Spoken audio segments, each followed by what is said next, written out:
स्वागत है बच्चों, एक बार फिर से आप सभी का आपके स्कूल के ऑनलाइन लर्निंग पोर्टल पे। तो आज हम करेंगे हिंदी में वर्ण। तो स्टार्ट करते हैं आज का टॉपिक। आज के इस वीडियो में हम वर्ण किसे कहते हैं और वर्ण के प्रकार के बारे में पढ़ेंगे। तो देखिए बच्चों, भाषा की सबसे छोटी इकाई को वर्ण ध्वनि कहते हैं।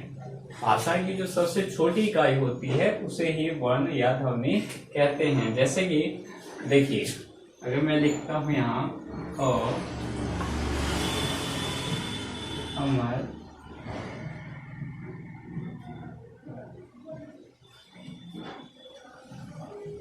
गया, अगर ये पूछे तो ये क्या है? ये वर्ण है। और ये क्या है? ये शब्द है। और ये क्या है? ये वाक्य है। यानी कि वर्णों के सार्थक समूह को शब्द कहते हैं और शब्दों के सार्थक समूह को वाक्य कहते हैं। ठीक है। और वर्णों की जो सबसे छोटी इकाई होती है, इंग्लिश में लेटर कहते हैं। जैसे ए लेटर है, जैसे ए से एप्पल बनता है, तो ये क्या है? ये वर्ड बनता है। और ये सबसे छोटी इकाई यूनिट कहलाती है।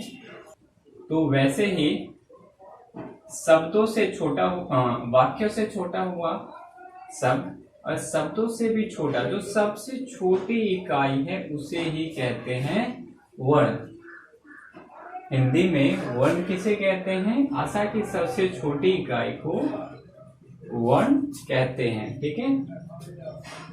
इसका एक और वे ध्वनियां जिनके खंड न हो, यानी कि ऐसी ध्वनियां जिनके खंड ना हो, ये भी ध्वनि ही है। यानी कि भाषा की सबसे छोटी इकाई को वर्ण ध्वनि कहते हैं, वर्ण या ध्वनि कहते हैं। तो ये जो थी और जो है हमारा, ये भाषा की सबसे छोटी इकाई है और भाषा की सबसे छोटी इकाई को ही वर्ण या ध्वनि कहते हैं। और एक और वे ध्वनियां जिनके खंड न हो। देखिए यहाँ पर अ लिखा हुआ है। जब हम अ को उच्चारण करते हैं और बोलते हैं तो अ को बोलते समय लास्ट में क्या आता है?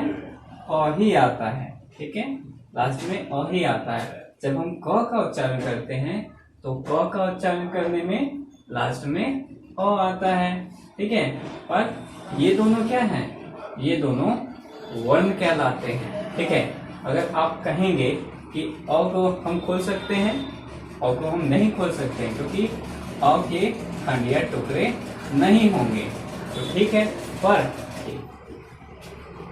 अ के खंड और टुकड़े नहीं हो सकते, पर क का अगर खंड करेंगे तो क का उच्चारण करते समय लास्ट में क्या आता है? अ आता है। का, की, और का जब हम उच्चारण करते हैं तो लास्ट में क्या आता है? आ आता है। की का उच्चारण करते हैं तो क्या आता है? ई आता है। बड़ी की छोटी, छोटी ई आती है। और इस की का उच्चारण करते हैं तो लास्ट में कौन सी ई आती है? बड़ी ई आती है। ठीक है। तो अगर हम इस क का टुकड़ा करें तो क का टुकड़ा होगा, और ये इस क का टुकड़ा है। अगर इस का टुकड़ा करें तो इस का टुकड़ा होगा क हलन प्लस आ। इस की का टुकड़ा करें तो क हलन ई। और इस की का टुकड़ा करें तो क हलन हल बड़ी ई। ठीक है, पर आता सब में क ही है।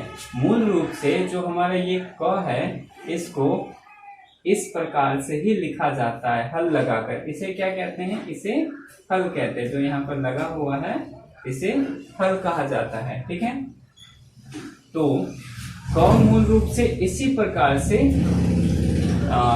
लिखा जाता है, पर जब हम क को बोलते हैं तो बिना अ लगाए नहीं बोल सकते। तो इस अ में बोलते समय अ आ ही जाता है। तो ये क्या बन जाता है? इस प्रकार से क बनता है। ठीक है। यानी कि मूल रूप से कहें तो हम अगर कहें तो क का जो है, इस जो मूल व्यंजन है इसके टुकड़े नहीं हो सकते, ठीक है, क्योंकि ये व्यंजन है। तो व्यंजन की जो परिभाषा है, व्यंजन की परिभाषा क्या है? व्यंजन की परिभाषा है ऐसे वर्ण जो स्वरों की सहायता से बोले जाएं। तो इनमें तो स्वर आना तो स्वाभाविक है, बिना स्वर आए तो हम व्यंजन को बोल ही नहीं सकते, क्योंकि क क्या है? तो व्यंजन है। पर इसके खंड और टुकड़े हो जाते हैं, पर खंड और टुकड़े इसके हो जाते हैं, पर मूल रूप से जो हमारा क है, क तो इस प्रकार से लिखा जाता है, पर बोला नहीं जा सकता है, ठीक है। तो इसके खंड और टुकड़े नहीं हो सकते, इसीलिए ये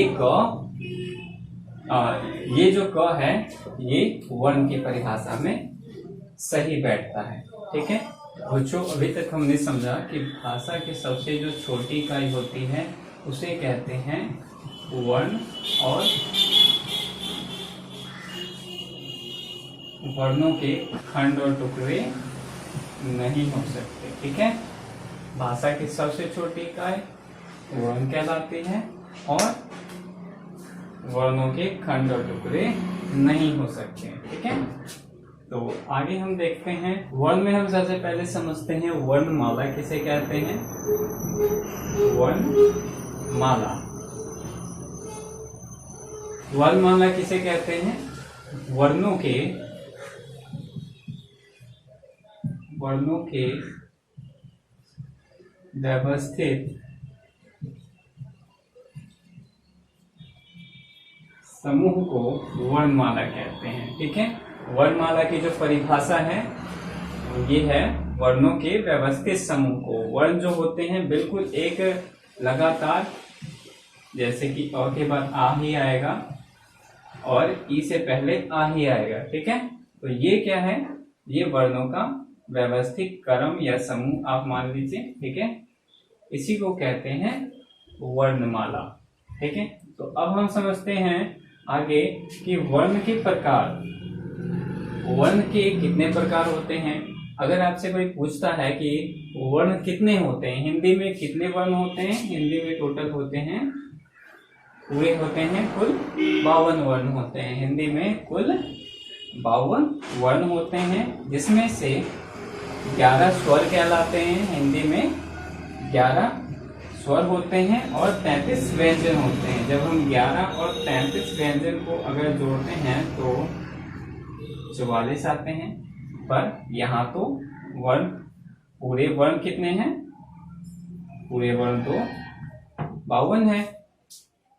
तो ये कैसे हुआ, ये देखेंगे आप यहाँ पर कि स्वर में, हिंदी में अगर कोई पूछता है स्वर कितने होते हैं तो आप कहेंगे 11 होते हैं, पर 2 और स्वरों को जोड़ लिया जाता है, ठीक है। 2 और स्वरों को जोड़ लिया जाता है, पर ये जो 2 जोड़े जाते हैं ये स्वर की परिभाषा में सही नहीं बैठते हैं, फिर भी इनको जोड़ा जाता है। अगर कोई आपसे पूछता है कि हिंदी में स्वर कितने होते हैं तो हिंदी में स्वर होते हैं 11, और कोई पूछे कि हिंदी में कुल स्वर कितने होते हैं, कुल स्वर कितने होते हैं, तो आप कहेंगे कुल स्वर होते हैं 13, क्योंकि 11 होते हैं पर उसमें 2 और स्वरों को ऐड कर लिया जाता है, पर उन्हें गिना नहीं जाता है, उनको स्वर के साथ गिना नहीं जाता है। क्यों नहीं गिना जाता है? क्योंकि ये 2 स्वर की परिभाषा में सही रूप से बैठते नहीं है, ठीक है, यानी कि इनका अर्थ जो है अलग हो जाता है। तो आगे देखते हैं व्यंजन। व्यंजन कितने होते हैं? व्यंजन होते हैं 39 व्यंजन होते हैं। उसमें 33 व्यंजन में 6 और व्यंजन जोड़ लिए जाते हैं। ये 6 वे व्यंजन हैं जो व्यंजन की परिभाषा में सही नहीं बैठते हैं, ठीक है। और ये 2 वे स्वर हैं जो स्वर की परिभाषा में सही नहीं बैठते हैं। इसके बारे में हम अगले वीडियो में बात करेंगे। पहले हम स्वर पे करेंगे, उसके बाद हम व्यंजन पे बात करेंगे, ठीक है। तो इस वीडियो में हमने सिर्फ इतना समझा कि वर्ण किसे कहते हैं। वर्ण कहते हैं भाषा की सबसे छोटी इकाई को वर्ण कहते हैं, ठीक है। और जिसके खंड और टुकड़े न हो सके उसे भी वर्ण कहते हैं, ठीक है। और समझा हमने वर्णमाला। वर्णमाला किसे कहते हैं? वर्णों के व्यवस्थित समूह को वर्णमाला कहते हैं। और वर्ण के प्रकार समझे हमने। वर्ण कितने होते हैं? वर्ण होते हैं 52, ठीक है। और वर्ण को दो भागों में बांटा गया है, स्वर और व्यंजन, ठीक है। स्वर होते हैं 11 और व्यंजन होते हैं 33, ठीक है। पर इन दोनों को हम ऐड करते हैं तो होते हैं 44। पर हमसे कोई पूछे कि वर्ण होते कितने हैं तो हम तो बोलेंगे 52, ठीक है। क्योंकि कुछ और स्वर और व्यंजन होते हैं जो इनकी परिभाषा में नहीं बैठते हैं, पर उनको हमें जोड़ना होता है। तो अगर कोई पूछे कितने होते हैं तो हम 44 नहीं कहेंगे, हम बोलेंगे कितना? हम 52 ही बोलेंगे, ठीक है। तो इसके बारे में हमने पढ़ा कि स्वर होते 11 हैं, पर दो और जोड़ लिए जाते हैं जिनको अयोगवाह कहते हैं, ठीक है। दो और जोड़ लिए जाते हैं तो कुल हो जाते हैं 13। और इधर 33 होते हैं। व्यंजन कितने होते हैं? 33 ही होते हैं, पर 6 और जोड़ लिए जाते हैं जिससे हो जाते हैं 39, ठीक है। तो आज के वीडियो में हमने वर्ण और वर्ण के प्रकार और वर्णमाला के बारे में पढ़ा। तो आपका होमवर्क यही है, तो इसको आप नोट करेंगे, अच्छे से अपनी कॉपी में लिखेंगे। अगर आपको समझ में नहीं आता है तो 2 से 3 बार देखिए इसको, ठीक है। बहुत ही आसान सा विषय था हमारा आज का। तो अगले हम वीडियो में करेंगे स्वर पे, ठीक है। अगला वीडियो जो हमारा होगा स्वर के बारे में होगा, ठीक है। तो आज के वीडियो के इतना ही। तो मिलते हैं अगले वीडियो में एक नए विषय के साथ। तो धन्यवाद।